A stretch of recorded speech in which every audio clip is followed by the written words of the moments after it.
So the section is DS08 is the contribution of networks to establish permanent connection between entities of all users. I am Fabio VALLAROLA, the coordinator of the section. With me there is Marta CAVALLE, which is the moderator, helping me do it.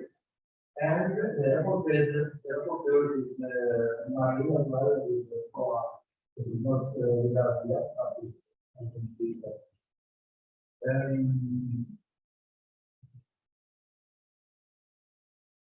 So, what is the topic of this session?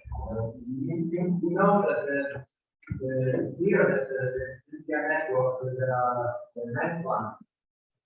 networks that everybody knows how to work, but there are also operational leaders, and other methods. We talk about that. The topic of this session is really to understand how other kinds of methods, simple can be involved in the networks,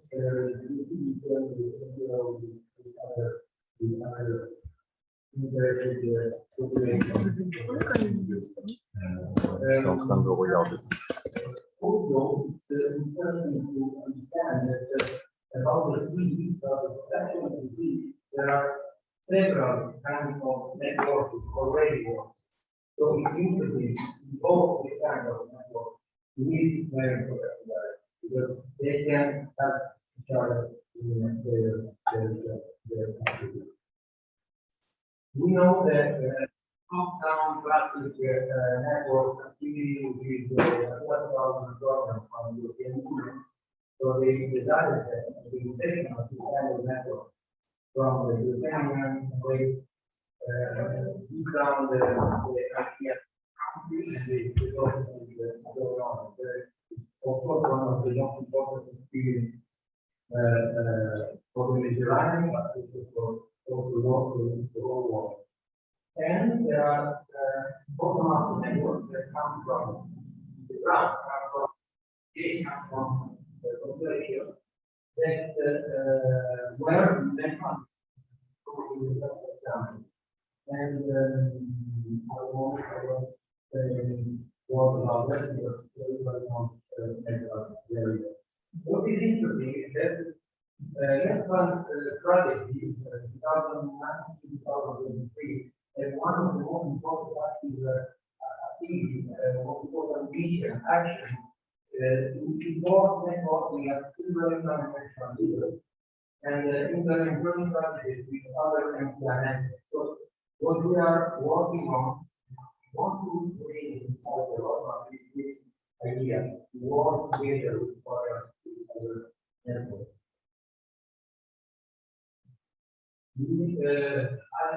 I come from this kind of activity. My experience in the other network, the bottom-up network that comes out from the advanced area. And it is interesting that now it was just an idea of coordination, and with the help of MedCities, with the help of the European Union Fund in the Interreg program, we have been looking to afford it with a real fund, means Adriatic and Mediterranean. So we take with us other many areas more in the south of the Adriatic, and it is interesting to keep the rate coverage on network for the Adriatic Union because these areas are the macro region of the Adriatic Union.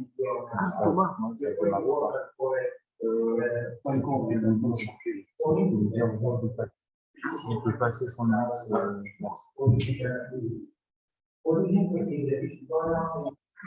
Putain, mais j'ai tout envie.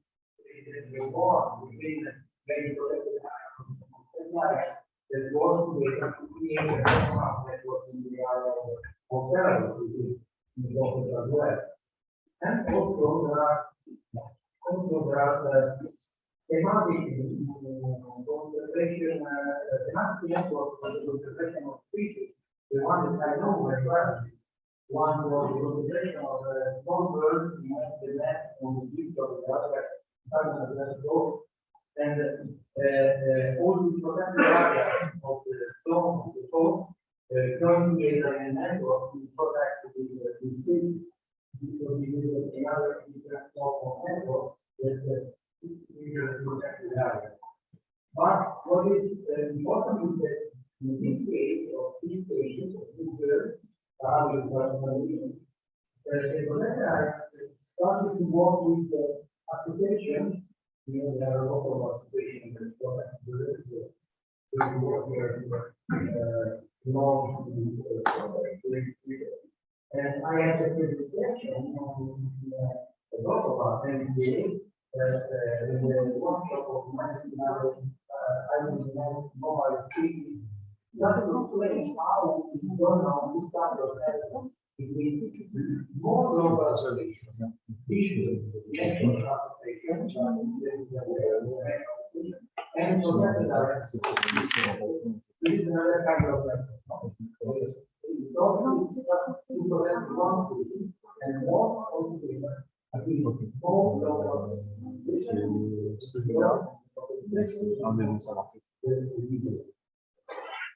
and the last one, where I want to go, which is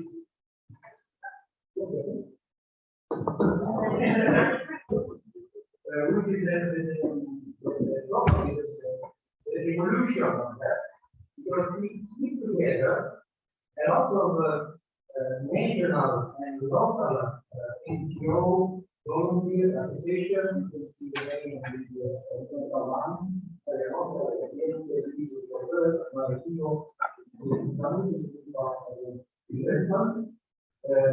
Another system for market, where we produce food, these are all associations interested in this special geographical area, which is the region of market and the West Coast, where all the natural services are remote. Almost nothing on the coast. So we started to push in the political discussion.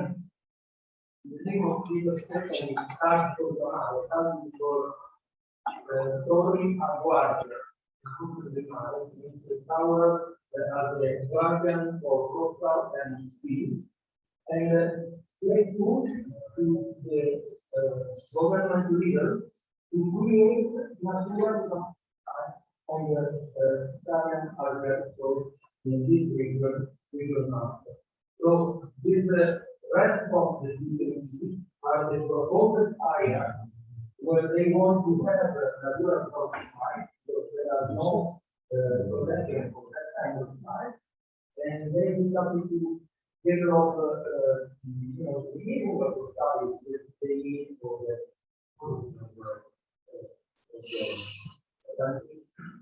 and you can see on the right there is a wet zone, wetland on the north, very important. They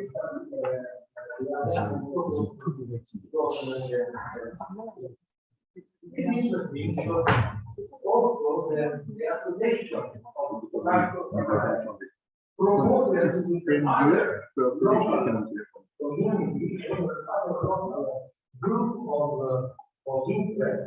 The creation of human on the north, on the south, on the border of the region, and the result of links are the top-down network and the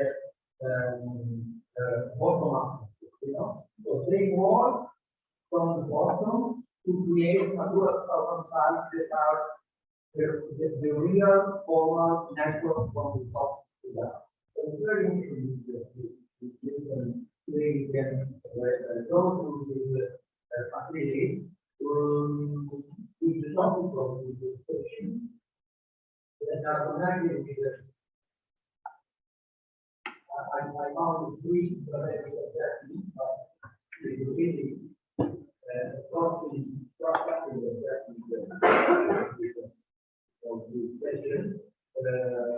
Anyway, I'm going to say that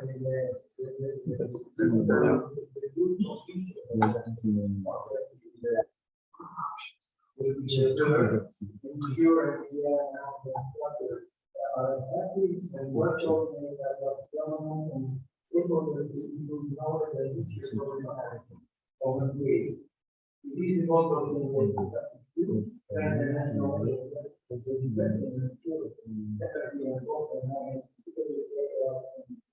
For MPA, and if we go down from strategic objective to the recommendation, we can see that the relevant recommendation for this kind of product will be the 3.3, the moment strengthen MPA and the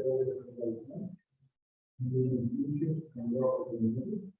We improve knowledge, the citizen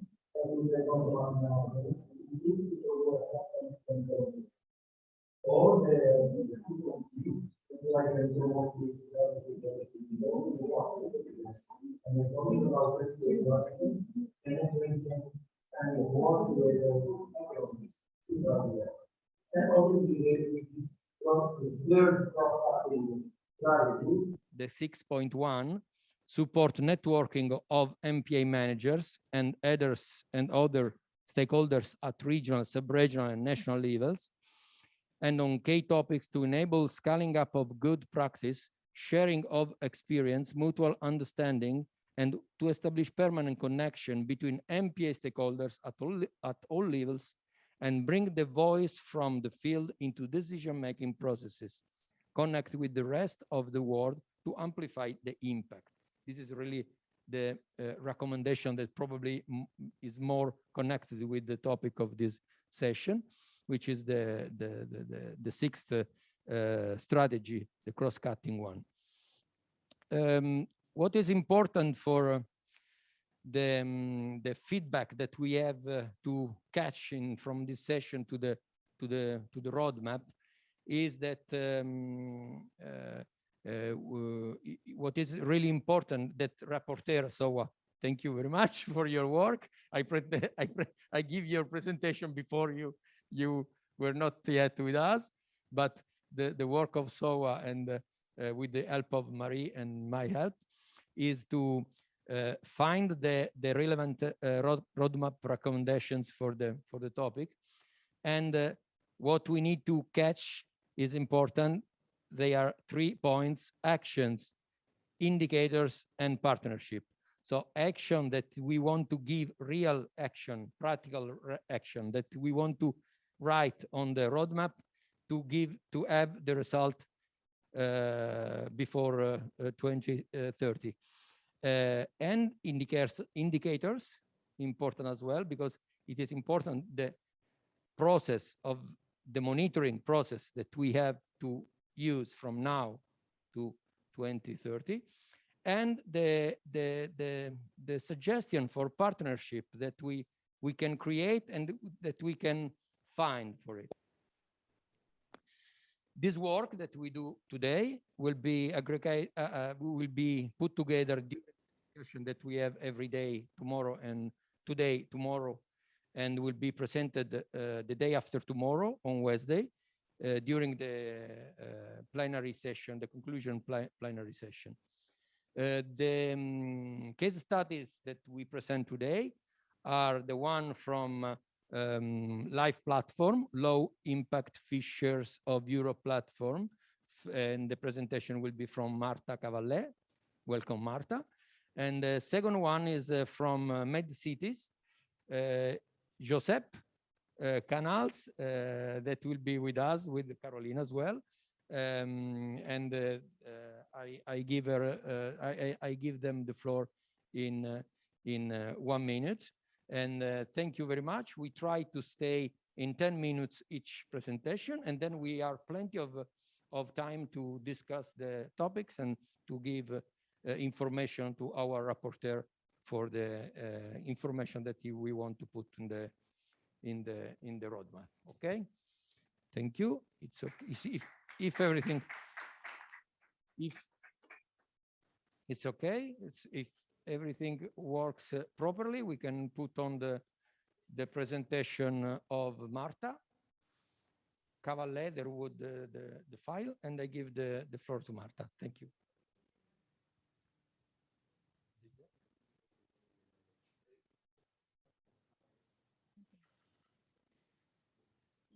Okay, so thanks a lot.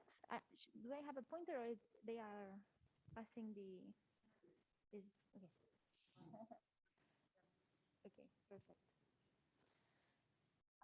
Well, so thank you very much to MedPan and all the organizers to invite us. I'm Marta CAVALLE. I'm the Mediterranean coordinator at LIFE, the Low Impact Fishers of Europe. Should I take it out? Okay. I didn't know whether I should or not. Okay, so we've asked to address this issue as well, being as ourselves a network as well. But let me explain who we are. Maybe you don't know us because we are quite a new organization, and maybe we are not very used to, we're not very known. So, so LIFE is the Low Impact Fishers of Europe. It's a network of small-scale fishers organizations across Europe. Now better? Okay, better. Of small-scale fishers who are committed to fishing in a low-impact manner. They have signed a declaration and some of points of commitment for fishing in a low-impact manners. We now represent 32 organizations of small-scale fishers in 15 countries in Europe. And now we are representing about 10,000 fishers from all over Europe in the 3 basins, like from the Baltic and North Sea, Atlantic and Mediterranean, which I'm the coordinator of the Mediterranean. LIFE's mission basically is to unite European small-scale fishers to achieve fair fisheries, healthy seas and vibrant communities. So with this mission, our main axes of work are the following. We provide a dedicated voice to the small-scale fishers at EU level and represent them in decision-taking process that affect them, but also lobby for fair and sustainable fishing policies at EU level with small-scale fishers at the center. But also we promote research and networking basically, and identify these best practices in the sector that support fisher-to-fisher exchanges to promote the replication and consolidation of those. And we provide capacity building service so the small-scale fishers can become actors of change in the triple environment, so that environmentally, socially, and politically. And these 2 other sections have been added recently in the new strategy of LIFE, which is basically to strive to develop a sustainable and fair food system. We added this because we realized that if we don't tackle the relationship with the rest of the value chain, let's say the restaurants and others, then the rest of the changes on our theory of change could not really happen. So we have to involve restaurants and so on. So this product of those fishers can be valued, and so they can fish less, but earn still their living. And also to attract, motivate, and support young fishers to take up the low-impact small-scale fishers professions, because we are losing the sector. The small-scale fisheries sectors is really decreasing. So we thought that we needed to really take this generational relief as a motto for us. Okay, so this is our theory of change. Don't be scared. Basically, to explain how these previous axes of work from our target to our impact, or what we are looking for in the impact, and how they interrelate among themselves and so on. I won't spend any time to talk about this, but basically all the steps are a bit thought and presented. So we really achieve this impact of healthy seas, vibrant communities, and fair fisheries. Basically, this is in a nutshell what we work on. You see the low environmental impact we were talking about, whether it's reducing the impact of the fishing techniques. Fishers are committed to using, well, we are moving to become minimizing their efforts, minimizing their impact. Even, for example, we are studying, for example, the predation effects on with dolphins and so on, and how we could mitigate them. Also fishing in season, the recovering of fish stocks, which basically this is basically tackling the no-take zone protected areas kind of thing, and the value of the traditional ecological knowledge. For us, it's very important that this knowledge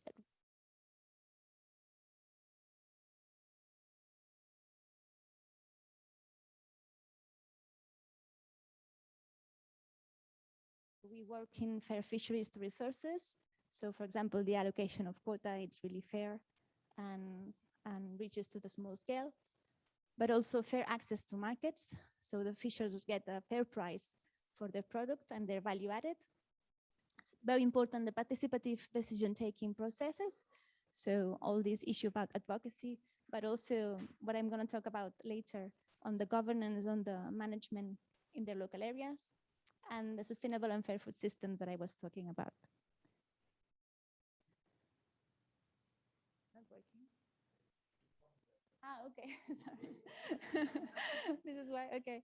I'm gonna skip this very fast, but just to mention the few of the milestones that we have achieved so far in the advocacy level. We have a Brussels office now, so we follow a bit all the processes of the legislation, and we try to incorporate the vision of life, and we somehow address few milestones that are in the way, but I don't think it's important for today. What is important today is about these projects. This is let's say our capacity building programs with our members in the Mediterranean, and thanks to a project with the MABA funds, but also co-financed with Marilla's Foundation, which is also here today. We are supporting some of our members to promote actually marine protected areas in a co-management scheme. We are working in the Pitiusas Islands, creating a management plan for small-scale fisheries in a co-management scheme.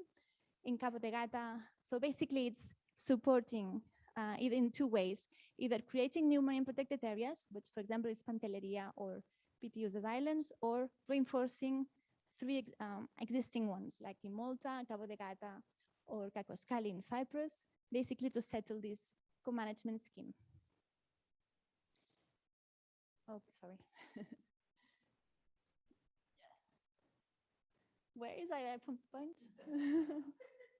Here? No, okay.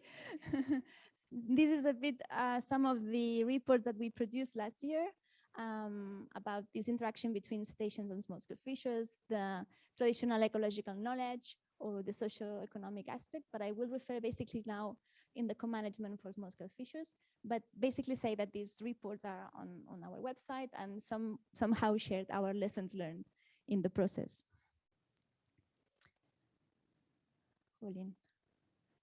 Now, okay, so what is our basically lesson learned? It's that, of course, I think small-scale fishes can be actors of change, and they need to be taken into account for marine conservation with the appropriate support and accompaniment, of course. But also, that is very important, improving governance of marine resources is key and central for this change to happen. And co-management, I think, can be the real change maker to make this impact really happening. Why? It's because improved governance basically improves the relationships, understanding, communication, and trust.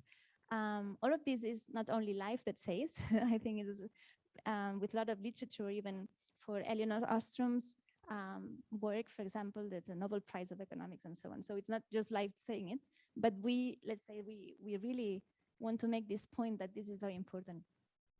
Because it develops the sense of co-responsibility by giving the chance of the stakeholders, and that means the fishers, of designing and be actors in the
the market and so on, it's going to be pretty. So they reduce the effort. Donc, ils ont réduit les efforts. Sorry. Is that me? Can I Non, go? donc, en fait, ils ont deux canaux ouverts en même temps. Sorry. If I have to do something, you tell me. Okay. S'il faut que je fasse quelque chose, il faut qu'on me le dise. Okay. On vient de désactiver le micro, mais moi, je suis... Okay.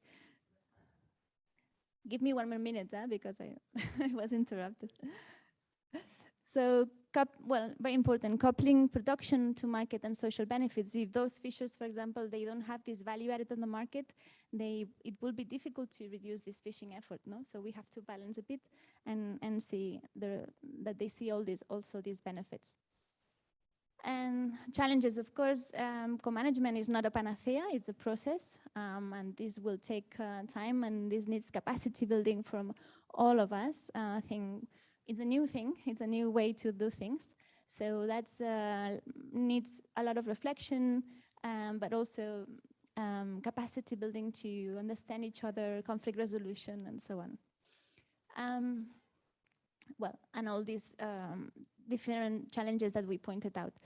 So coming to the real issue for MedPan, relationship to the MPA roadmap recommendations. Basically, this is where we think that all this issue is linked to the MPA roadmap. Basically, recommendations 1 to 1.5. So this the objective 1. Where there's the need of apply these decentralized governance systems and where co-management approaches are more responsive to local conditions. Also 2.1 based on the community engagement. No? We need to increase the number of MPAs and so on, but this won't happen if we don't really engage the community and especially the fishers. 3.3 to promote and implement initiatives to strengthen MPA, stakeholder engagement, and including fishers and local communities to improve knowledge via citizen science, bottom-up management, and so on. Here's where we also sing traditional ecological knowledge, and especially recommendation 6.1, which is this cross-cutting initiative where we think, of course, that there's a need to promote this MPA, support networking of MPA managers and other stakeholders at regional, sub-regional, national level in key topics, to scaling up good practices, share experience. On répond les bonnes pratiques. Sorry. And also, I mean, in key topics, this is where I would like to focus now, saying that for us, of course, it's important to establish permanent link with MedPan and life and continue to do joint work and projects and so on, which is what enable us to really get to the point. But also, I think we need to relaunch this focus group on co-management. It started in 2018, but we somehow couldn't continue. But I think it's important because we really need to get this change in the governance systems in a partnership approach. No, I think we have to all push for this. And this is not only us that have to push, I think it's a thing for all of their stakeholders. And we could do this, develop a common vision, act as a network to document, share, and analyze co-management, create a toolkit, for example, executive. I won't come into the details.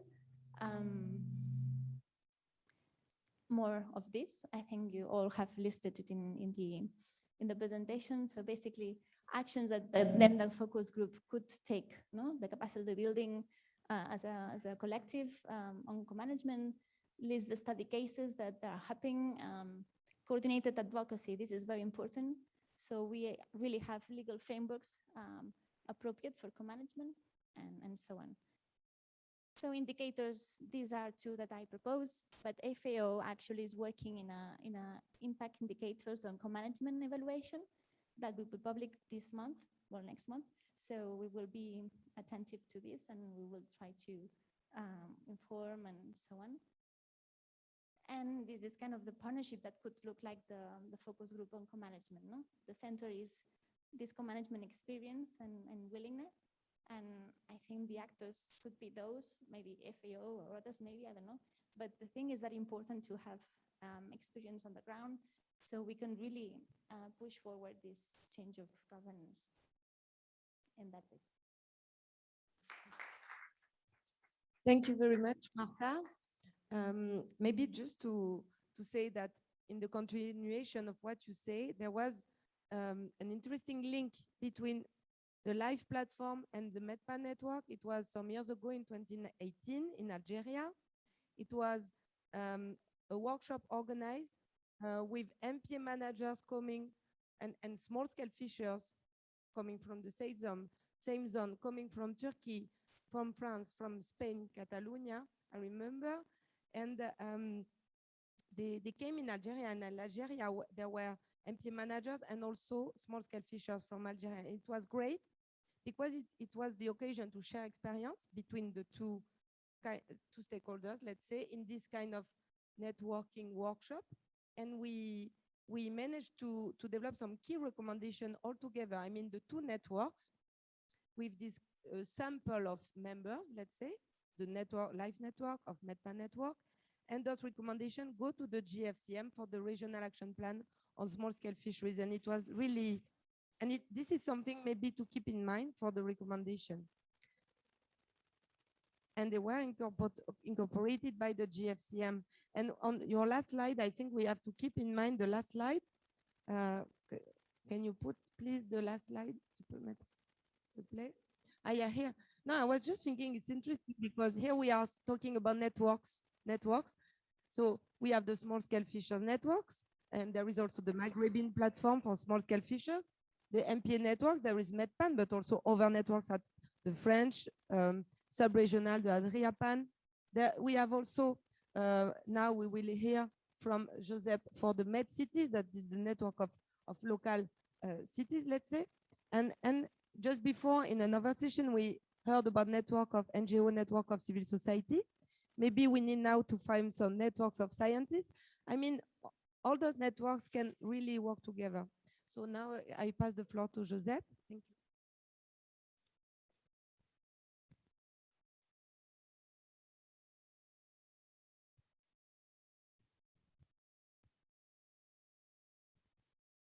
Thank you very much. Bon dia, good afternoon, bonjour. Thank you very much for having us here. Let me highlight, I don't know if it's a chance for you or a disgrace, but there are two Catalans in the same session, so it's a great coincidence. Well, I will try to prove to you why are important local authorities in all these thematic area of protecting biodiversity and working for our environment. So we call it, can we, the local authorities, be allies to the MPAs, or have they been regarded more as enemies to biodiversity? Thank you, Carolina, for helping me. Carolina is here, technical officer of MedCity, and Clara, technical officer. We are a network of cities. We don't expressively like state borders, so that's why there is a physical map with cities. We are an association of municipalities. In fact, cities are places, but we are authorities, a network of authorities, local authorities, municipalities, mayors behind these local authorities, 63 of the three coasts of the region, and more, as you see, on the south and in the east. So we're increasing. We have our General Assembly this week, Thursday, in Montpellier, and hopefully 3 more members will be accepted. This is what we do as a network of local authorities. We try to be very, very implementing, very practical. We do projects with our member cities. We share knowledge among our member cities and conducting projects as a regional actor, and having all this work that we are doing together, improving the capacities of our member cities. We feel quite entitled to be also a political voice for the Mediterranean local authorities. These are our principles: sustainable development, climate crisis mitigation, economic and social equality. And our main working fields, as you see, one of them is environment and biodiversity, which we have incorporated as main issues for urban areas, thematic areas to address. We are incorporating also social cohesion and sustainable urban services and strategic planning. It's a thing is basic for us. Why we are here in why we provided an opportunity, or we felt we could provide an opportunity to be here, because we feel this is an opportunity to express why local authorities are so important in all this matter, because local authorities can be very, very related to the strength, to the defense and the protection and restoration of biodiversity. And we can both raise awareness among other local authorities and among general public, and also upscaling with sub-state authorities. Well, the motto is everyone's business. So let's face it, many times municipalities have been agents of destruction. Why not saying it? Yes, there has been other tendencies, other trends, like urbanization, fragmentation, a lot of things that were considered development. Now we can be agents of restoration, and many of these authorities have become and are willing to become agents of restoration. So restoration means also protecting biodiversity. Well, case of study, we are not humble enough to say that we can be a case of study. We are a network. As I said, we are local authorities. It's too easy when I try to explain. We work together to learn faster, to try not to reinvent the wheel or start the fire every time. So we can learn a lot for others' mistakes, most of that, and some successes. So in achieving a sustainable urban development, including also now biodiversity, more and more we are including biodiversity inside the cities also, whether the way we are doing parks or the way we are relating with the coastal zones of the coastal cities. So why municipalities and networks? Well, we feel that we can raise awareness amongst state level decision makers if we work together. One municipality alone is not heard, but many municipalities together can be heard. And in fact, we are heard more and more. We can address to the MPA community the message that we feel that we can play a key role. We feel that without local authorities, it has not much sense to work on the protection of the coastal zone, for example. If we have a city that has its own impacts and can try to address them. Show them that municipalities are to allies. We are expert in doing things, bad things and good things, but we are expert in implementing, in action. This is the decade of action, as United Nations says. We are working, we are speaking a lot, talking about a lot about Agenda 2030 and Sustainable Development Goals, but we have to implement actions. So municipalities implement, because it's the last door of the public administration, or the first door, if you want. So we need to act. We act, whether we have competencies, resources, or not. So we do that, and we manage to do that, even if we have no resources, like in many cases is the case. So we can raise awareness. Of course, I'm speaking on behalf of many municipalities. Not all of them are good. Not all of them are acting well. But acting as a network, we can raise awareness among those municipalities, those mayors that are not concerned about these things, seeing that others are doing. I've been a mayor myself, and I know that it's very important to cry together with to weep together with other mayors. It's very, very important, because maybe you don't feel like that, but mayors are also human beings. and they need to share their hopes, their expectations, and their frustrations. So it's very important also to see how others have conducted some examples, and they succeeded or failed, and how they can learn. How can they learn from others' mistakes? Very, very important that. So we can raise awareness among that. As the roadmap says, there is a lack of governance among MPA. Today you have said it. There is a lack of MPAs, and there is a lack of governance among MPAs. So we feel that we are a special key, not mentioned too much in the roadmap. I have to admit that I wrote some things in the roadmap regarding this thing. Local authorities are much needed. Without them, this cannot be succeeded. It's not only words for me. I truly believe this, that without local authorities, this cannot be done. And of course, coming from Barcelona, we can spread the word of Barcelona, the Barcelona Convention, or the whole universe of this thematic field that we are tackling. We are closer to the MPAs, geographically closer. We are closer to citizens, it's obvious. We, the cities, host associations. It's very obvious. We host companies that make a living from sea activities and make impacts also in recreational boating, cruises, etc. We produce plastics that go to the sea. If we don't treat our waters, they are polluting in the seas. So most of these things happen in cities. So we can restore biodiversity in cities also. We can regulate activities. In some cases more than others. It depends on the competencies. So, but we can do that. We can explain. We are closer to the citizens. We can explain the benefits and the highlights of having an MPA in front of you, or even if it's not an MPA, we can mobilize the civil society, and we can conduct projects to minimize impacts, as I will show you now. So these are examples of sharing the accumulated knowledge that we have been working on during the last 30 years.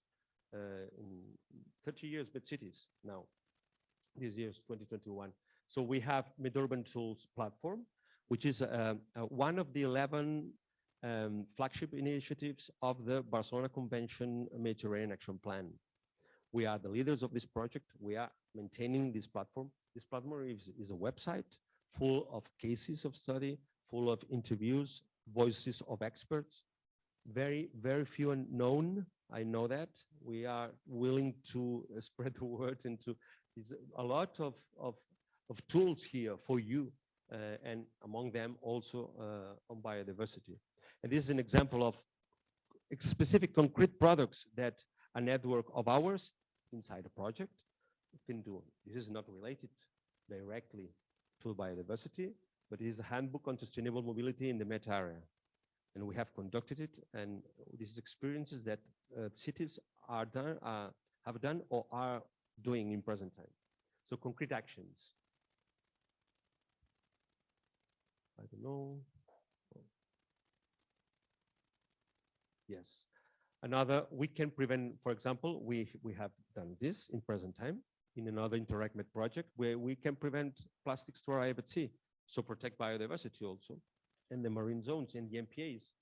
Here in Palma, you can see it, Agua Potable in Catalan, we are in Palma, Mallorca, in the island of Mallorca, we are conducting a project to save small plastic bottles of water. So we are giving water to the people, and also by fountains, but also with reusable bottles. So in touristic areas. So this is done in Palma and in other places in the Mediterranean. So these examples on how we can prevent. In the project is called InCircle, is a Interact Med project, which works on circularity. Another one that we have conducted in Barcelona, in the metropolitan area of Barcelona, how in fish retails we can prevent from using plastic and using compostable or biodegradable containers instead. So this is a pilot project that we have conducted, and there is all a way of working that has been incorporated in the website of the I don't know in English how it's called, Al Gremi, the workers,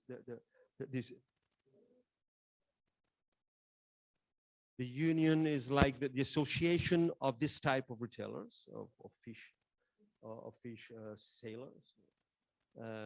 They have adopted this work, and the pilot project has they have chosen which of them is better for them and for the customers to prevent in English it's for expanded plastic. I don't know exactly the name, but I know these white balls that are arriving at sea.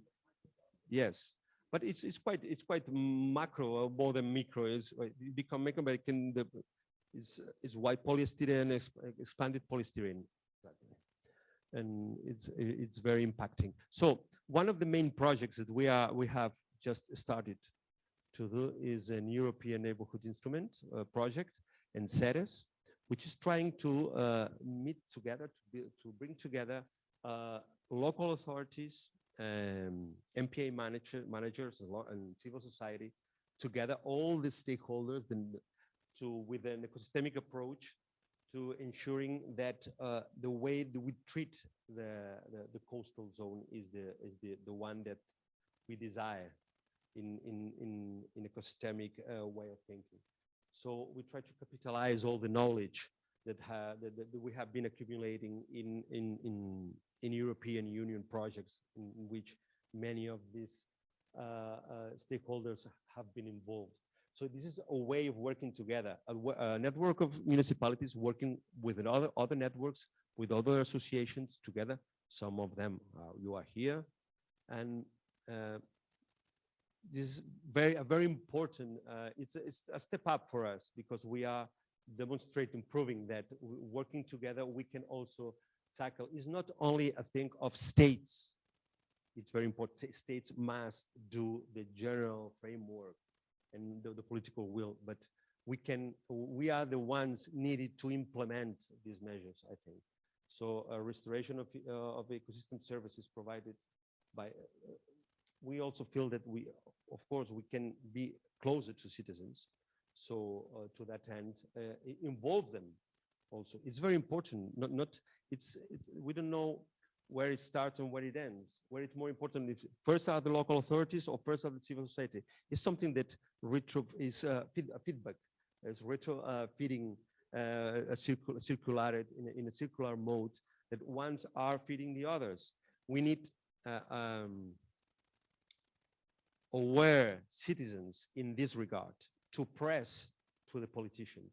And we also need some aware politicians to spread the communication and the goods and the benefits of it all among population that are still unaware of it, of it all. So this is a graphic that explains how within MPAs, but also because of course there are no borders in the sea, at least physical borders. There are maybe legal borders, but not physical borders. So how can we work together in this NCERES project? For me, it's very important. Ensure effective protection. So we have to localize the actions to do it.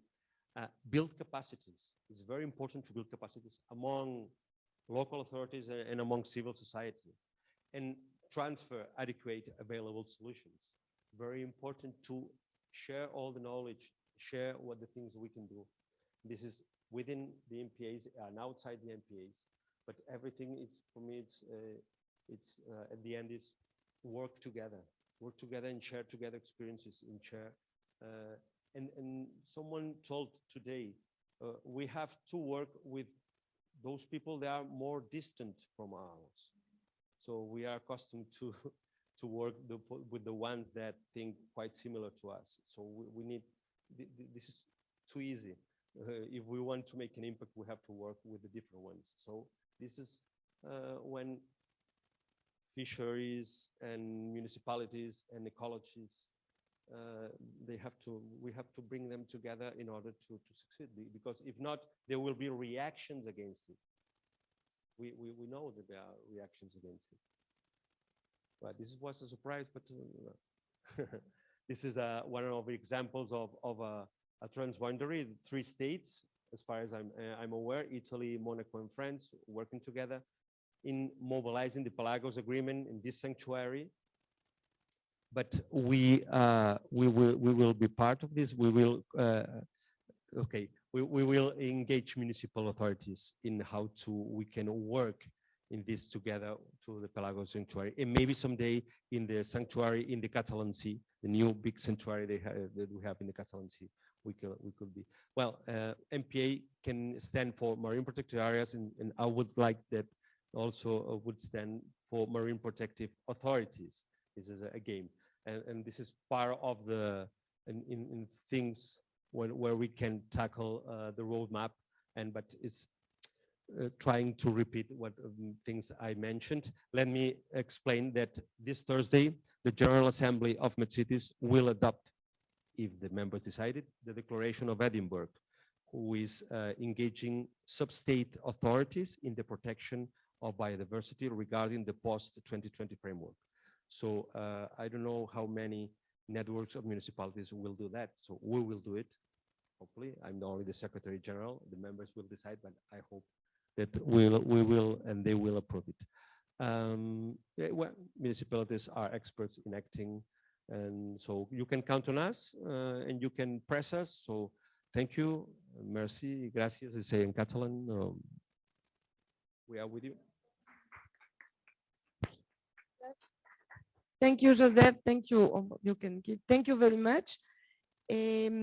Maybe just to launch the discussion, I just wanted to highlight in the 2 case studies, it's interesting to notice that those networks, and even also the MedPan network, at RIAPAN, and also what you present, Fabio, the network of NGOs, they have same components of action, like experience sharing, capacity building. This really needs to share solutions, to have some pilot that can innovate, and then you spread the good solutions. And there is also this component of policy, of bring the voice from the network local members, let's say, to higher level. And what is interesting is I notice you talk about allies. Sorry, my English sometimes, allies. And so it's interesting to see this connection between the networks, because could be a bigger force, let's say, if we join forces.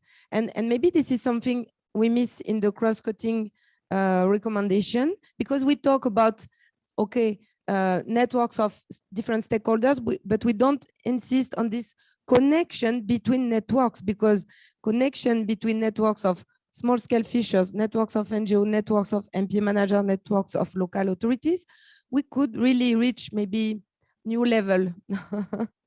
So I just want to highlight those points. And now I give you the floor to people that are here in the room or online for comments, questions, and especially to focus on recommendation. Maybe we can put the recommendation now of the roadmap.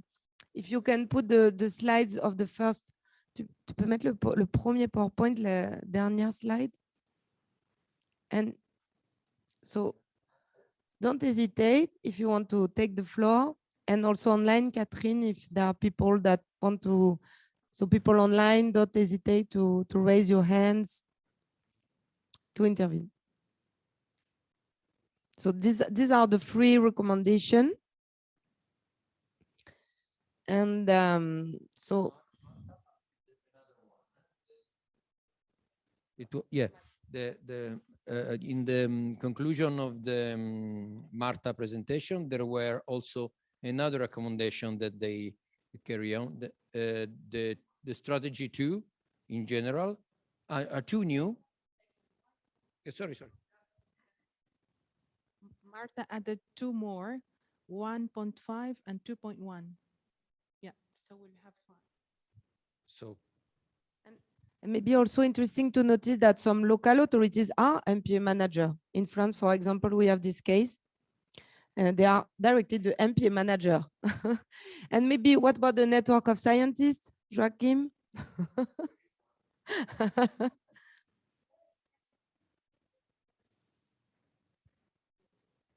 There's this network called Too Big to Ignore, which is basically a scientists group working on small-scale fisheries, basically.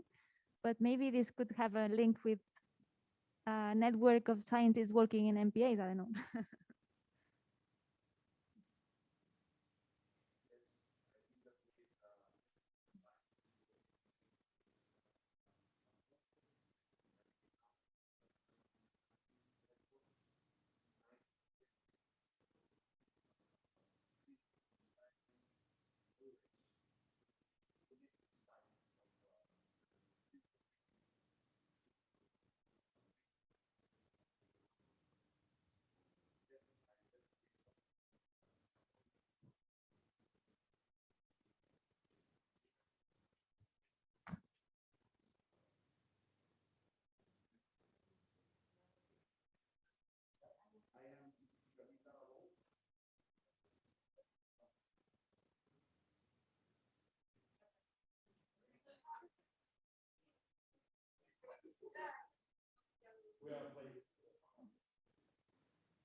So maybe, I don't know if people online listen to Joachim. I don't know. So please, can you do it? Yeah, okay. No, so the proposal of Joachim was really to raise the need to have a broad network of scientists really working on MPAs, especially to really help knowledge. And if I can add, now that I'm a scientist and I'm working research projects, and more, and this is something that we are working for. We want that the knowledge that we are generating in those research projects are transferred to the level that it's required to have an impact in the real world, right? And it's something that this morning I don't remember the name of this woman, really nice speech that she gave she's a representative of the biodiversity convention. And she was saying something that for me it's really wise, that what is happening on the ground, because in these meetings as we are now, we have really nice discussions. We put many good ideas, great ideas on the blackboards, on our notebooks and everything, but then translate this in an operational way and with a real impact in the ground, it's really, really difficult. So coming back to my argument, research projects are producing a lot of good knowledge, but there is a gap on how this is transferred to the management and to help and support the effectiveness of this management. And this network of scientists could be a good way, I think, to align the management needs at different levels with the research project's goals. Yeah. thank you. Any other comment on the recommendation about different networks? Thank you. Actually, I came right at the perfect point. What I would like to say is also about having the citizen, the science, mixing all these networks together. And this actually was done. It was in Cyprus. We have the marine turtles project. Okay, so. And the nesting season during summer, and this program started in 1970s. But only the scientists and the government had the results of this program. At some point, the local communities felt that they were left out, and they didn't agree with the program. They wanted to put umbrellas on their beaches. Why we didn't let them? And there was one day, the Berne Convention was in Cyprus, and then they made a human chain, and they didn't allow anybody to go on the beach to protect the marine turtles. Since then, personally, me and another colleague of mine, we spent hours and hours with them, and we trained them, we taught them about marine turtles, and we brought them together in the science. So basically they were explained of all the scientific background information. And now not only they accepted the marine turtles, they want to keep the marine turtles on their beaches because they saw the value of having the marine turtles. So they were a network of the communities in that area. So local authorities, plus the young people, they have a network on those areas. So the young people have a network and they want to allow themselves to make profit in the areas and not go in the big cities, you know. So they try to find the value to stay in the local communities instead of going in the big cities. So now they saw the marine turtles as a benefit for themselves to promote ecotourism and they want to have an information center and a rescue facility for marine turtles in their area. So, but that was done through the scientific approach. So basically you need to explain them all the science in an understandable way, not just give them books and tell them read it.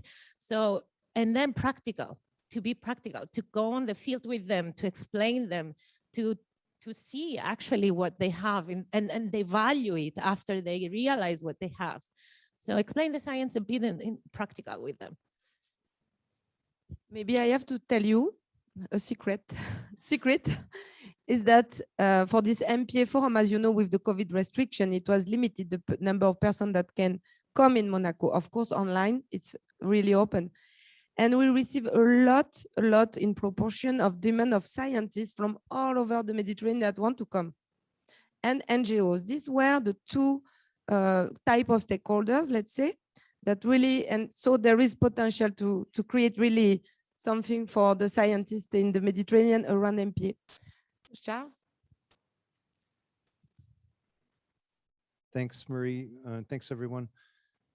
As the keeper of the roadmap, I just wanted to note that we also have a recommendation 3.5, which is about improving collaboration among researchers and MPA staff. This is specific to developing or updating management plans and assessing management effectiveness. But everything is open for discussion on how we could integrate this idea more about science and scientific networks into all this. So maybe it's already included under 6.1 as an action. I think it does mention, it doesn't mention anything about specifically networks of scientists integrating in. It's more from the other direction that MPA managers need to work, receive more information about science. So that may be one of the best places to make that strong connection.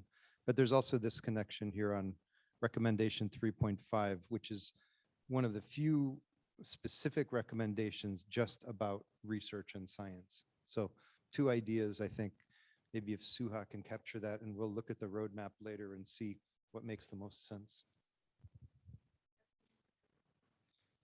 Thank you, Charles. And I think in this 6.1, that started to be a little long, but anyway, we can be long sometimes. But I mean, we could precise a little bit what we mean by supporting networking of other stakeholders. We could say small-scale fishers, local authorities, scientists, maybe more. And then, as I said before, it would be important to say, when we say establish permanent connection between all MPA stakeholders, I think we need to add also permanent connection between different networks of different stakeholders. So, any comment online? No? Okay. Any comment on the room? In the room?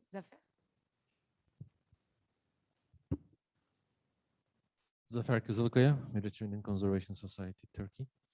My question about small-scale fisheries, because they are the major problem in and around the MPA, and also they are the major, solution in and around the MPA. So their, collaboration within the Mediterranean means so much for major problems to be solved so easily, or some more complexity. So there are risks about that.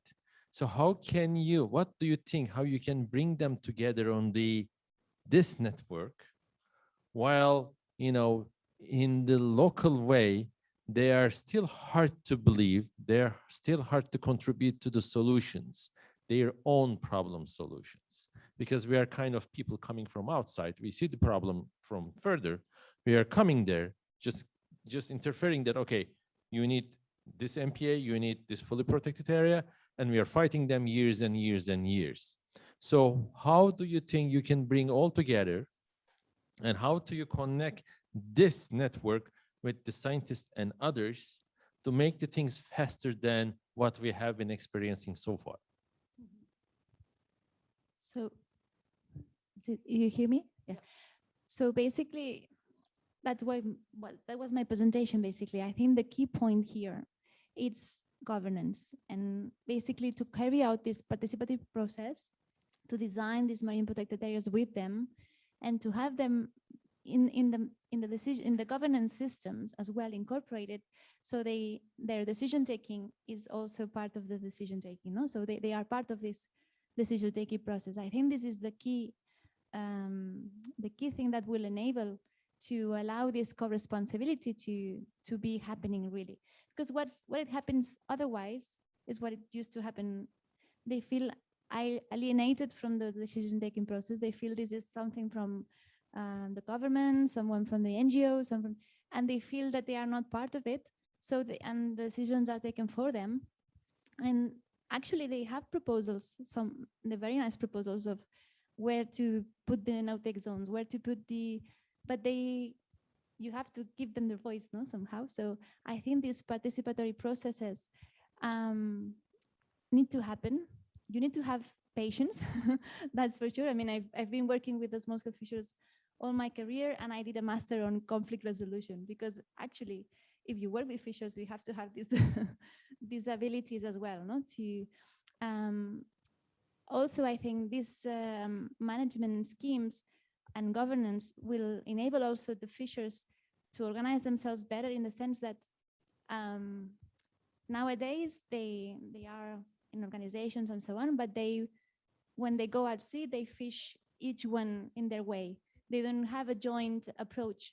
And this is the key thing as well. You have to work with them so they agree on how, as a sector, they want to approach management of fisheries. And then you force them to reflect, to them to meet and to join ideas, and finally take decisions so they can support this direction. And then support this leadership of the new leadership on the common good, no? Not the more pirates are the ones that are now a bit leading some of the discussions.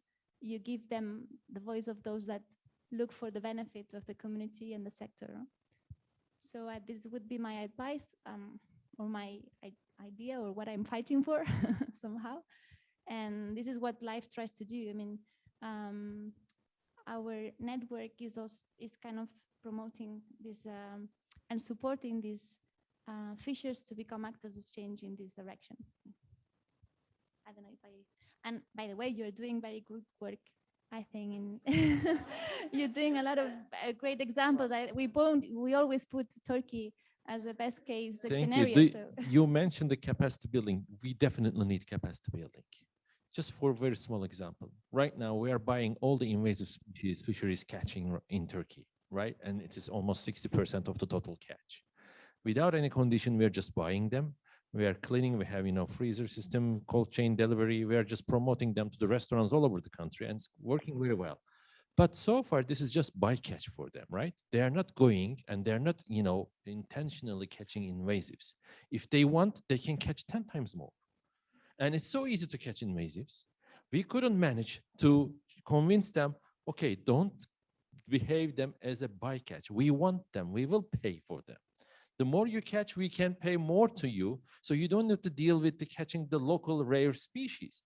But this is even, takes so much time to convince them. So that's why the capacity building for all kinds of behavior within the small scale fishery itself is the major task for the time being, I believe. Yeah, well, if I can, I totally agree. And this is why I also mentioned that you need to also coupling management with the market and the social benefits. So that means maybe the fishers need to develop a label or whatever to show to the market that this is a value-added product and be maybe have this added value and this better price.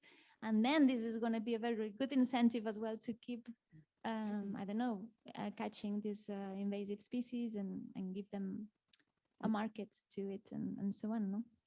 And it makes me think that maybe we can add here capacity building in addition to sharing of experience, capacity building of different kind of stakeholders, also the local authorities. And it makes me think also that within the Cogito FEFEM project with PIM, the Mediterranean Small Island Initiative, Conservatoire du Littoral, WWF, MedPan, especially Conservatoire du Littoral and PIM, they had for several years now this idea of doing some training, some capacity building. I don't know in English, let's say training au cube. Means that you make a training, you may come from a place, 3 people. One could be the MPA management body that came with 1 small-scale fisher, that came with 1 scientist, or sometimes they invite the municipality, for example.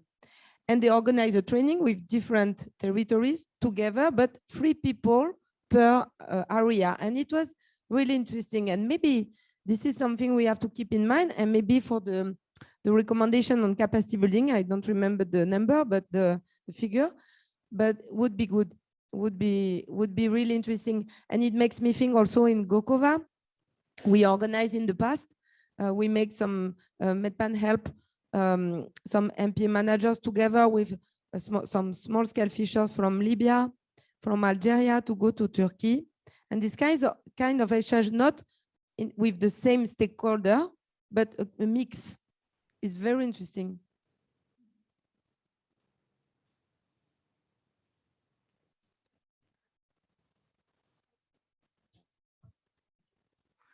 I don't know if this is relevant, but all this discussion make me think about not a network, but an administration that we have in Tunisia. It's called the AVFA, Agence de Vulgarisation et de Formation Agricole. I will translate. Agency for Outreach and Training for the needs of agriculture. It's an administration, part of the Ministry of Agriculture. It's a network of engineers and knowledgeable people who go and talk with agricultures and fishermen in the ports. And the other policy of the government is reaching the final the final stakeholders like fishermen. And at SPARAC, for example, we've never thought about collaborating with this agency, governmental agency. But during a recent program on bycatch, we make an MOU with them, and we found it's very easy to bring messages and to reach the fishermen through this agency. I don't know if this exists in other countries or around the Med, but I think networks and also good, but sometimes some governmental bodies could also be the missing link to make. It could be also a whole thing between government, NGOs, scientists, etc. I think because I have the microphone about the network of scientists. This was also a recommendation by a meeting we had in February 2020, just before the COVID issue,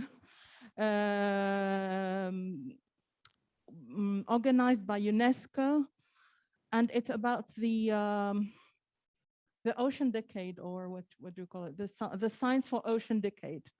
And one among the recommendation of this meeting was to have a network of scientists working on marine environment. Maybe MPAs also could be focused, but marine environment as a whole and the Med is something missing and could be supported by, by existing organizations like Barcelona Convention and many other partners around. So thank you very much. Thank you, Sue.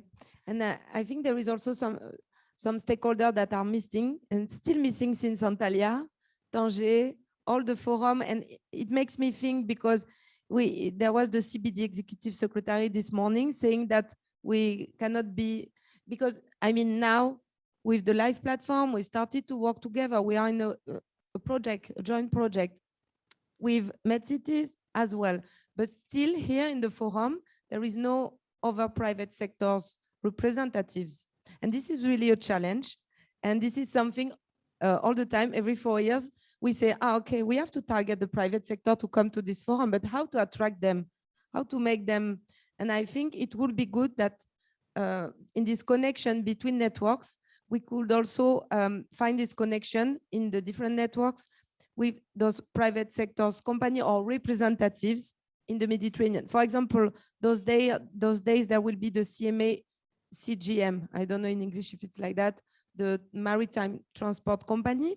The lady will come because we met her in the IUCN Congress, but it's just one contact and it's really difficult. And I think it's a challenge also because I'm sure there are some maybe networks or representatives that we could really invite and really we can talk with during this kind of event. Also, maybe recreational fishers organizations, they are become more and more organized, and maybe this is also a very important challenge to overcome or stakeholder to talk to, engage. Yeah, I totally agree with that. And in this regard, I think that also local authorities can be a mean to arrive to, by default, the mayors speak to everyone, and especially with the small and medium enterprises, for example. And something came to my mind that, for example, UNEP was conducting guidelines for cruises and recreational boating, which we were providing some ideas, and they invited the cruise sector. So it's important with it. Let me do the joke, to work with the enemy. So many times these sectors are considered one to the other as enemies. So it's very important to have them on board, and it's very important because I didn't think about it today, and I think it's crucial because we are quite similar, that we are in pro of something, but maybe there are others that see it very differently, and we have to have them here. So, well, the example of UNEP, I found it interesting. For example, to the cruise and also recreational boating.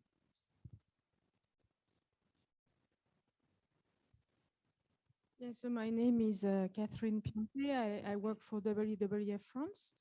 And is this to answer your comments? Within the last 3 years, we produced under a project called Pharos for MPAs, a number of recommendations to MPA managers, to maritime special planners, and to private sectors. So we really investigated the relationship between, I think, eight sectors and the MPAs, plus the maritime special planners, sorry.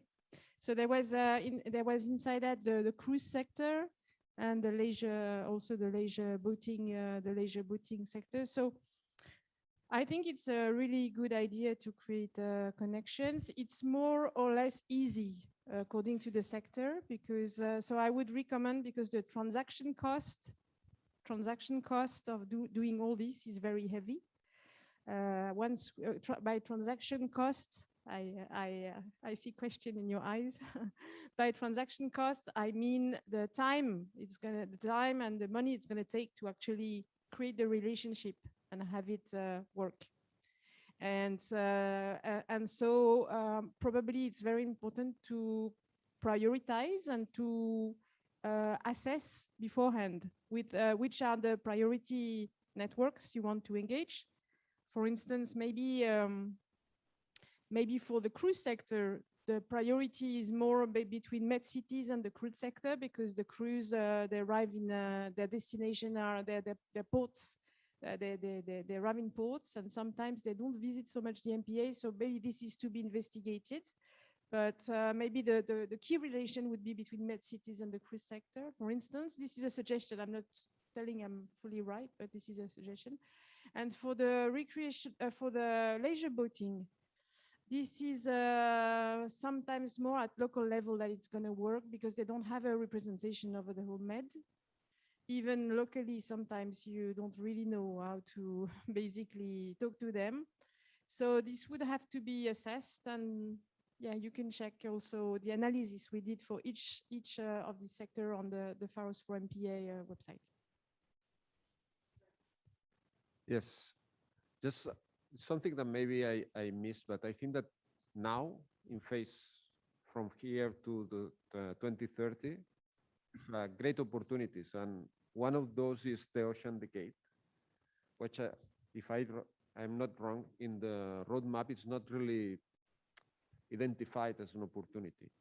I think that this is something that we should include, because there are many things that are happening around the ocean decade, and it would be good to. Yeah, but the event is, how can we say, recognized by there is the small logo.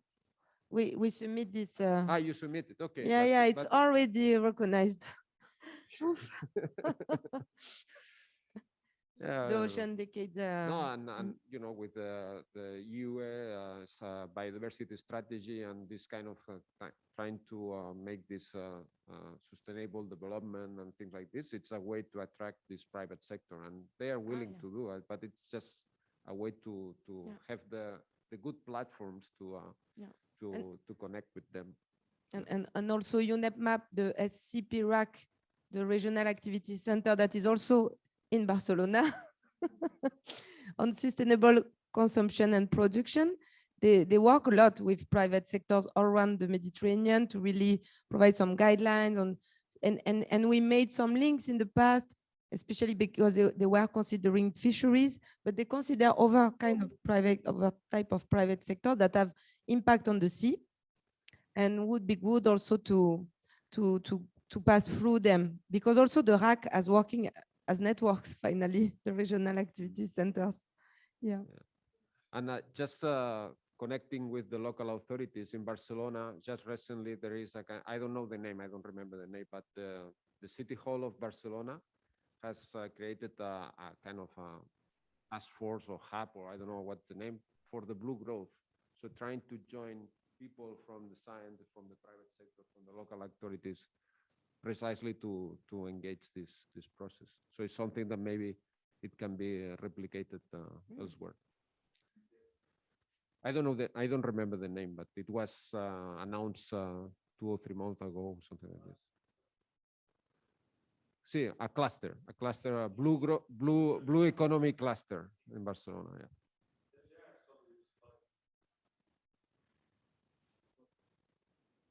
It's a good example of Joaquim, but maybe I'm repeating myself, but there are good examples of local authorities, municipalities that are starting to engage in this kind of approaches of all the sectors, and making some activities more sustainable and less impacting.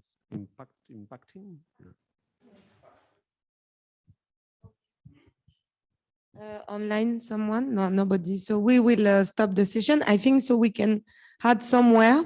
I don't know where, that we really need to connect more with the private sector. We missed this point, I think. And thank you very much to Fabio. You want to say? Yeah. Just I think, because the discussion is very useful to understand something more, and I really started to think about the Josep presentation, and I was looking through the roadmap draft, and I found, but probably I don't know if it is correct, that this last sentence connect with the rest of the world to amplify the impact should be more reinforced for the connection with the local municipalities that are in the coast outside from the MPA. I mean, all the second strategy, all the second strategic objective talk about strengthen national legislation and ensure effective enforcement mechanism to produce better outcomes for MPAs. I think that it should be better outcomes for and from MPAs. You know, the concept of MPAs is always to protect a part of the coast of the sea, use the best form or sustainable use of the resources, because in the future we want to export outside the MPA this best practice. And the best alliance would be to find the municipalities not involved in the MPA and start to export them if there is already a network of MedCities, for example, interested to the protection of the sea, started to export in that network this good experience that we had in the MPAs. I think we have to think about that. I don't know at the moment the action and the form of the monitoring, but we should to think about that.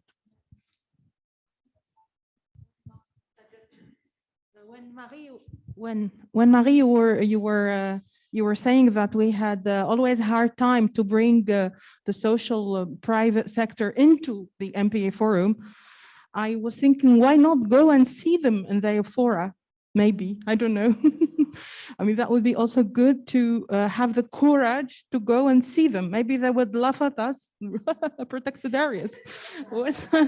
And maybe we should go, we should make this step and go and see them. Yeah, and okay. So I think we need really this 6.1 because we can add here connect. I mean, the last sentence can be more, I mean, connect networks, connect with the rest of the territories, connect with the rest of the world was mainly here to really to say that the Mediterranean is not isolated. We can also find forces beyond the Mediterranean. So this was also the idea. So thank you very much to the speakers, moderator, rapporteur, and to all of you. See you soon. Don't forget tonight the evening dinner in Novotel for everybody. All of you, you are invited. And now the next session, don't miss the shuttle if you have to go back to the Novotel for the next session. Bye-bye.